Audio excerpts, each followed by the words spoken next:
Welcome to the AscendoSoft demonstration of the DigitalDrawer document management system. Today we will discuss organizing and finding accounts payable documents within DigitalDrawer. At this point, we have already logged into DigitalDrawer and are viewing the Accounts Payable library.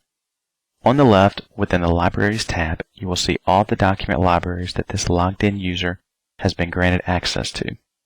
To view the documents within any of the libraries, just click the name of the library. Remember, a document library is simply a grouping of similar types of documents. For this demonstration, we have created 3 libraries: an Accounts Payable library, a Personnel Records library, and a Purchase Orders library.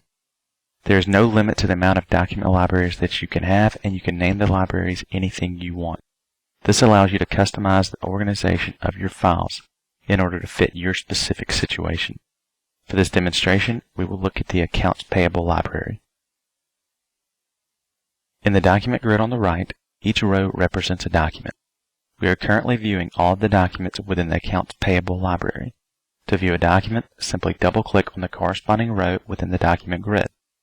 The selected document is opened within the DigitalDrawer document viewer. We will discuss what a user can do with a document in a moment, but first I will explain the main screen in a little more detail. For each library, you can have up to 25 index fields, and you can name these index fields according to your specific situation. These are the column titles that you see at the top of the document grid. The index fields will allow you to easily organize, sort, and locate the documents within a library. Since this library was created to store AP files, we have created 6 index fields. The first field displays the vendor's name, the second field displays the invoice number, and the third field displays the document type, so that we can distinguish between an invoice and a receipt. We are also displaying the amount due, the date due, and whether the invoice has been paid or not, allowing you to locate documents based on that information as well. To find the document that you are looking for, you can do several things. You can sort on any of the columns in the document grid, as well as manually scroll through the list. You can also click on the plus sign next to the library name that you are working with to see the individual folders. For the Accounts Payable library, we see a list of all vendors in our system. You can then click on the name of a vendor to see all documents associated with that vendor. You can continue to navigate through the folders until you find the documents that you are looking for. The document grid is now displaying all invoices for Dollar Tree. Keep in mind, all of the folders and index fields can be easily customized to fit your specific situation. You can also do a search for documents to allow you even more flexibility in finding the file that you need.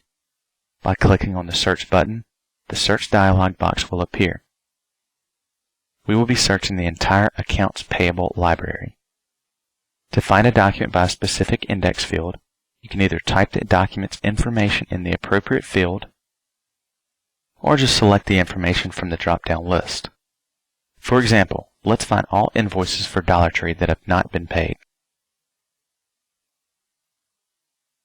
As you can see, we have quickly found these invoices, and we can sort by the date due to see them in order. There is another very handy way of finding documents.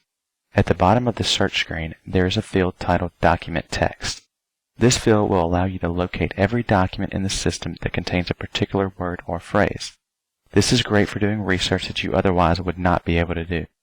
This will also prevent you from ever losing a document, since you can always locate the document based on the information contained within it.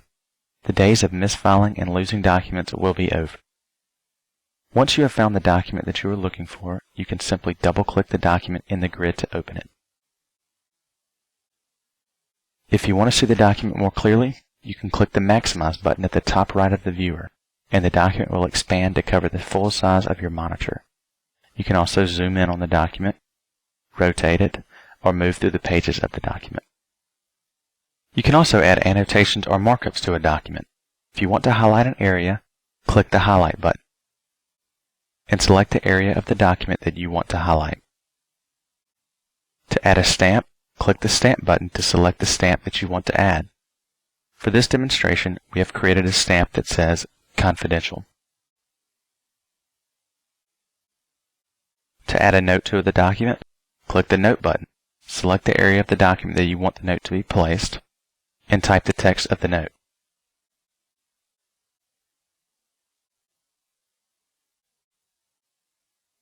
You can resize and move the note to any place on the document.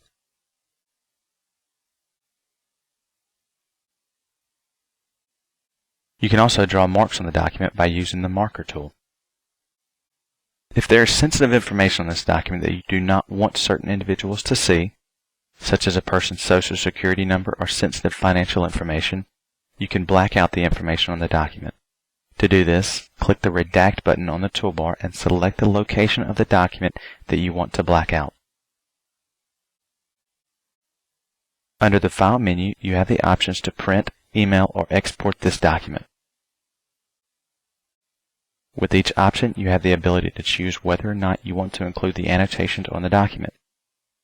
You have the option to include no annotations or redactions, which will give you the original document with no markups, with annotations and redactions, with annotations only, or with redactions only.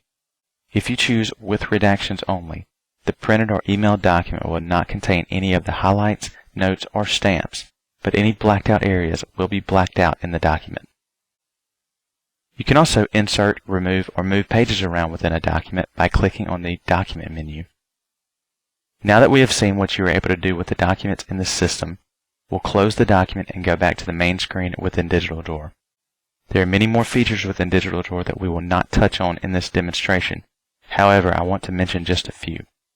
To modify the index data for a library, just click Tools, Toggle Edit Mode to turn on Edit Mode.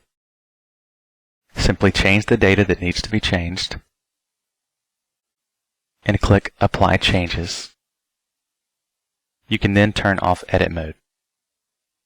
In the event that you wish to print or email multiple documents at once, you can do so within the system without having to open up each document one at a time.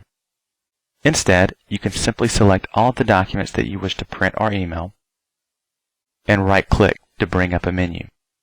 From this menu, you have the option to print or email all of these files at once. Within this same menu, you also have other options, such as copying and moving files from one library to another.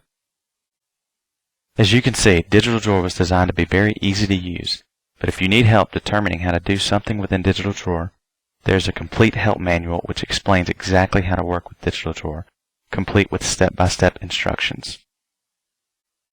This concludes our demonstration of DigitalDrawer. If you have any questions or would like to receive more information, please contact us at 425-749-3850 or visit our website at digitaldrawer.net. Thank you for your time.